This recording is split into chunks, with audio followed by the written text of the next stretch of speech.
Hello students, आज हम chapter number 6 के क्लास 10th के जो चैप्टर है ट्राइंगल्स उसके थियरम्स के बारे में पढ़ेंगे। उसका पहला थियरम जो है 6.1 उसके बारे में देखते हैं। If a line is drawn parallel to one side of a triangle to intersect the other two sides in distinct points the other two sides are divided in the same ratio. What is given that if a line, जो एक line है वो parallel draw कर रहे हैं अपन, मतलब given क्या हुआ है कि ट्राइंगल ए बी सी आपको दिया हुआ है। This triangle A B C, इस ट्राइंगल में आपको ये जो लाइन है डी ई ये पैरेलल है किसके, बी सी के। ओके, ये गिवन है आपको और आपको प्रूफ क्या करना है। This A D upon D B is equals to A E upon E C, मतलब इसके जो रेशियोज़ है ये आपको क्या करने हैं, प्रूफ करने हैं। ठीक है, यही चीज़ आपको करनी है, इसके अलावा कुछ ज़्यादा आपको करना नहीं है। सिंपल दो लाइन पैरेलल दी हुई है और आपको रेशियोज़ को प्रूफ करना है क्या, इक्वल। तो कंस्ट्रक्शन करते हैं इस प्रूफ के लिए कि भाई हमने जो ट्राइंगल दिया हुआ है इस ट्राइंगल से यहाँ पे एक लाइन ऐसे ड्रॉ करेंगे, पैरेलल परपेंडिकुलर लाइन। ठीक है, ये क्या होगी यहाँ पे परपेंडिकुलर, देखो यहाँ पे ड्रॉ किया हुआ है, ये पॉइंट आप देख सकते हो, दिस लाइन, ये लाइन परपेंडिकुलर बना दी। सेम डीएम भी क्या बना दिया हमने, परपेंडिकुलर। ओके, अब ये परपेंडिकुलर बनाने के बाद आपको ये ई से एन है वो परपेंडिकुलर हो गया ए बी के। दिस लाइन ए बी, देखो यहाँ पे ई एन मैंने बनाया है, इसका नाम दे देते हैं अपन एन, तो ये क्या हो गया, ए बी के परपेंडिकुलर हो गया। सेम तरीके से डी एम जो है ये लाइन वो परपेंडिकुलर है ए सी के। ओके, और आप बी से ई ज्वाइन कर देते हो, यहाँ लिखा हुआ है join B E and C D, B E और सी डी को आप ज्वाइन कर दोगे। ओके, इतना चीज़ अपन करते हैं। सो ये अपन ने कर लिया है। Now what we have to do, आपको प्रूफ करने के लिए जहाँ पे आपको अलग अलग कलर्स दिख रहे हैं, पहले ट्राइंगल की बात करते हैं। Triangle, area of triangle A D ई, कौन से ट्राइंगल की बात कर रहे हैं, area of triangle A D and E, this triangle, ऊपर का जो ग्रीन पोर्शन है उसके बारे में बात हो रही है। तो area of triangle A B क्या हो जाएगा, हाफ, राइट एंगल ट्राइंगल बीच में बन रहा है तो हाफ बेस इंटू हाइट। और आपका बेस क्या है, एक बार आपने ए डी बेस ले लिया, ओके, और एक बार आपने हाइट ले ली।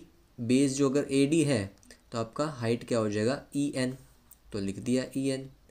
ओके, सेम तरीके से एक और बार ए डी ट्राइंगल के अंदर दूसरा बेस आ सकता है, चाहो तो आप ए को भी तो बेस ले सकते हो। जब ए बेस लोगे तो आपको डी एम क्या लेना पड़ेगा, हाइट लेना पड़ेगा। वो यहाँ पर दिख लिया, देखो ए बेस ले लिया और डी एम हाइट ले लिया। ओके, आफ्टर दैट इसको आप इक्वेशन नंबर 1 नाम दे दो और इसको आप इक्वेशन दूसरा नाम दे दो, जैसे 3 नाम दे दिया है। अब दूसरा ट्राइंगल यहाँ पे बन रहा है, दिस ट्राइंगल, ये आप देख पा रहे हो, ऐसा ट्राइंगल बन रहा है, दिस वन, ये वाला ट्राइंगल। इस ट्राइंगल का नाम क्या है, बी डी ई।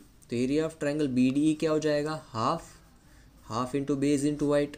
लेकिन यहाँ पे आप अगर नोटिस करो तो यहाँ पे राइट एंगल अगर आप थोड़ा बनाओगे तो ये एंगल थोड़ा बाहर की साइड बनेगा और जो इस लाइन को क्या कर जाएगा, क्रॉस कर जाएगा और बाहर के एंगल, बाहर की साइड एंगल बनेगा 90 डिग्री का। तो इसका जो हाइट होगा वो क्या हो जाएगा, ये वाली लाइन जो है ई एन। तो height will never change, height आपका ई एन का ई एन रहेगा और बेस आपका हो जाएगा डी बी, बिकॉज बेस देखो ये रहा, दिस वन, डी बी और बी डी आप बोल दो। सेम दूसरा ट्राइंगल लेंगे, ये वाला, दिस ट्राइंगल जिसका नाम है डी ई सी। ओके, दूसरा ट्राइंगल ले लेते हैं, थोड़ा क्लियर कर देते हैं चीज़ें। यस, दूसरा ट्राइंगल लेते हैं, दिस वन।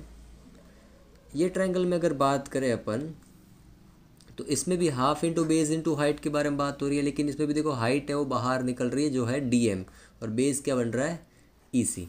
तो ई सी बेस आ गया आपका और हाइट आ गया डी एम। ओके, अब सबको नाम दे दिया है 1 2 3 एंड 4 इक्वेशन। आप 1 को 2 से डिवाइड कर दो, equation number 1 divide by equation number 2, तो area of triangle A D upon area of triangle B D E हो जाएगा। हाफ से हाफ यहाँ हो जाएगा cut, A D upon E N और B D upon E N, यहाँ पे ई एन भी हो जाएगा कट, और आपके पास जो बचेगा वो क्या बचेगा, A D upon D B, इस एरिया के रेशियोज़ के बराबर। ओके, सिमिलरली 3 को जब 4 से डिवाइड करोगे, मतलब इसको इससे डिवाइड, क्या है, A D E, area of triangle A D E upon area of triangle D E C, ये रहा, हमने पुट कर दिया। इसका आर एच एस आपका है हाफ इंटू ए ई इंटू डी एम, तो हाफ इंटू ए ई इंटू डी एम, ये रहा। और सिमिलरली यहाँ पे हाफ इंटू ई सी इंटू डी एम से डी एम कट, हाफ से हाफ कट, बचा क्या, ए ई अपॉन ई सी, और ये आपका इक्वेशन। तो यहाँ पे इक्वेशन नंबर ए नाम दे दिया यहाँ पे, और यहाँ पे इक्वेशन नंबर बी नाम दे दिया है। 2 इक्वेशन आपके पास आ गई। टर्न करते पेज, देखते क्या होता है। आपके पास 2 इक्वेशंस आ गई थी। अब आपको ये देखना है कि जो ट्रायंगल बी डी ई बन रहा है, कौन सा triangle, this triangle B D and ई।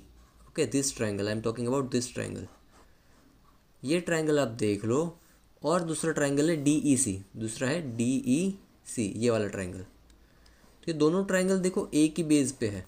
इसका बेस क्या है, एक ही तो बेस है इसका, डी ई, इसी बेस पे तो दोनों ट्रायंगल बेस्ड है, मतलब ये कॉमन साइड है उसकी, जो इस वाले ट्रायंगल में भी आ रही है और इस वाले ट्रायंगल में भी आ रही है।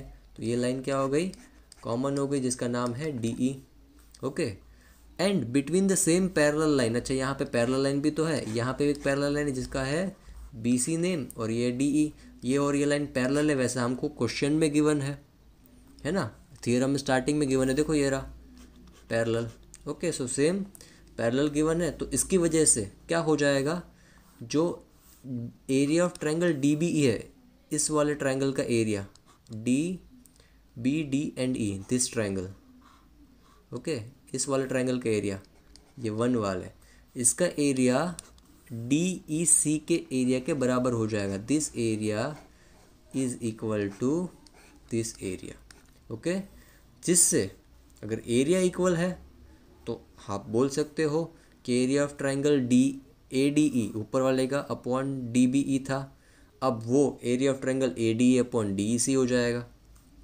यस और नो, क्या था, हमने इक्वेशन, हमने इसके पहले ए और बी बनाई थी, देखो ये रहा, ये इक्वेशन और ये इक्वेशन है ना, इसको अपन कैरी करके आगे लिखते हैं, area of triangle A D E upon B D E और area of triangle A D E upon D E C. लेकिन यहाँ पे अब हमने अभी प्रूफ किया कि बी डी ई और डी ई सी दोनों क्या है, इक्वल, इसके दोनों के एरियाज इक्वल है, ये रहा, तो इसकी वजह से ये पूरा क्या हो जाएगा, इक्वल प्रूफ हो जाएगा। और हमें पता था कि इसका जो था आंसर वो A D upon D B था, और इसका जो हमारे पास आंसर था वो था ए ई अपॉन ई सी, जिसकी वजह से हमने ये रेशियोज़ कर दिए प्रूफ। तो यहाँ पे ये बीपीटी थियरम, जिसको बोलते हैं बेसिक प्रोपोर्शनलिटी थियरम, हो जाता है प्रूव्ड। इसके बाद देखते हैं इसका conversion of basic proportionality theorem.